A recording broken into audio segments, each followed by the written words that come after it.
5 bizarre things. The Mongols ate while conquering half the earth. The empire that ate like no one else. They weren't just warriors. They were survival machines. While Europe dined with forks and etiquette, the Mongols were slicing raw meat, on horseback drinking blood, and riding into empires with a stomach for war.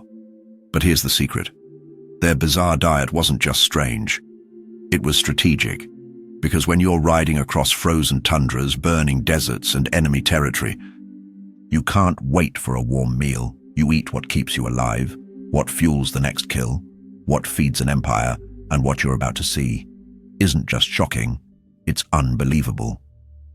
Let's dive into 5 of the most bizarre things the Mongols actually ate while conquering half the earth. Fermented mare's milk, the boozy war. Drink of the steppe. First up, the Mongols loved their horses. But not just to ride, they milked them and drank it fermented. Airag, also called kumis, was their go-to drink, made from fermented mare's milk. This cloudy, sour liquid was packed with alcohol and attitude to an outsider. It smelled like spoiled yogurt and old sweat. But to a Mongol warrior, it was a taste of home and power. They drank it on the move, at camp, even before battle. Some even carried it in leather pouches tied to their saddles, warming under the sun, fizzing like carbonated vinegar. But here's where it gets wild. Airag wasn't just for pleasure, it was fuel. It had nutrients, sugar, alcohol, and it was safer than river water. And yes, they sometimes got drunk before fights. Imagine a horde of warriors riding in, laughing like madmen, tipsy on horse milk wine, and still destroying armies 10 times their size. Strange? Yes, but it worked, and this was just the beginning. Blood cakes, survival, baked in iron when meat was low and rations were tight. The Mongols didn't panic. They innovated with blood. They'd drain animals, goats, yaks, even horses, and cook the blood into solid cakes. Imagine this, a slab of thick, iron-rich blood dried over fire until it turned rubbery, almost like jerky, but made of nothing but blood. It sounds disgusting, but it was a nutritional powerhouse. Protein, salt, iron, and most importantly, it could last for weeks without spoiling. They'd wrap them in cloth, strap them to saddles, and bite off pieces during long rides. No campfires, no preparation, just raw, ruthless fuel. And the spiritual side, blood was sacred. Consuming it wasn't just survival, it was ritual. It honored the animal. It connected warrior to beast. The Mongols didn't see this as weird, they saw it as warrior food. And when your next meal could be days or miles away, that blood cake might be the only thing keeping your heart beating. Raw organs, fresh from the kill. Now, here's where things get primal. Mongols didn't just hunt animals, they devoured them instantly.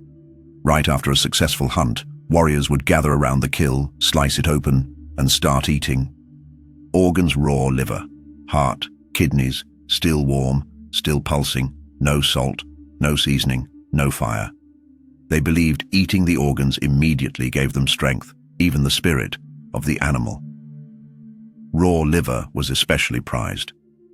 Rich in vitamins, packed with iron, it was a favorite among elite horsemen, and in the bitter cold of the steppes, or during fast-moving campaigns, lighting a fire wasn't always an option, so they skipped it. They'd chew raw flesh with the same ease they sliced through empires. This wasn't barbarism, this was efficiency. You take down a wild deer, you don't celebrate, you feast. The blood's still warm.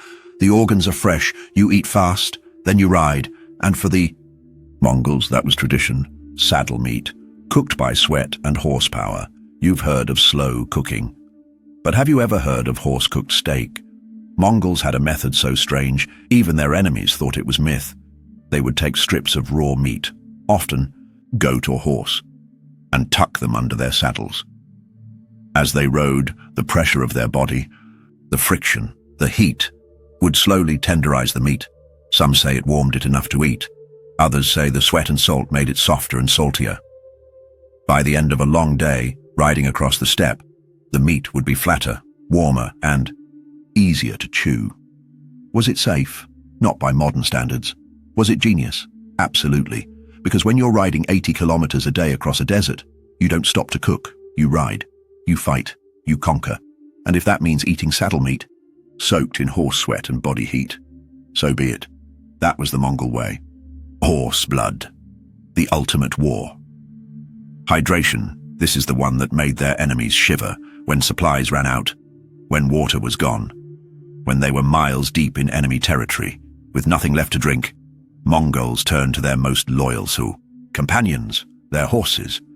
Using a sharp blade, they would nick a vein in the horse's neck, carefully without killing it, and drink its warm blood. Fresh, unfiltered, straight from the source. A few gulps was often enough to keep a warrior going for days, and the horse? It lived. It kept riding. That's the terrifying part. The Mongols had figured out how to harvest life from their animals without ending it. To outsiders, it was horrifying. To the Mongols, it was brilliance. Because when your life depends on endurance, you don't wait for rescue. You take what you need, even if it's from your best friend, with 4 legs. This was survival. This was war. This was how empires were built. Conquest at the cost of comfort. The Mongols didn't eat for pleasure. They didn't care about spice or presentation. They ate what kept them alive, what helped them dominate. While kings feasted behind castle walls, the Mongols were out in the wild, drinking horse milk, chewing saddle meat, and riding into legend. Their meals were brutal, their methods unthinkable, but their results undeniable. They created the largest land empire in human history, fueled by blood, milk, and unbreakable will. Which one shocked you the most? Drop it in the comments below. And if you want to know what bizarre beliefs the Mongols carried, from ghost rituals to sky burials, let us know, and we'll uncover the truth behind the legend.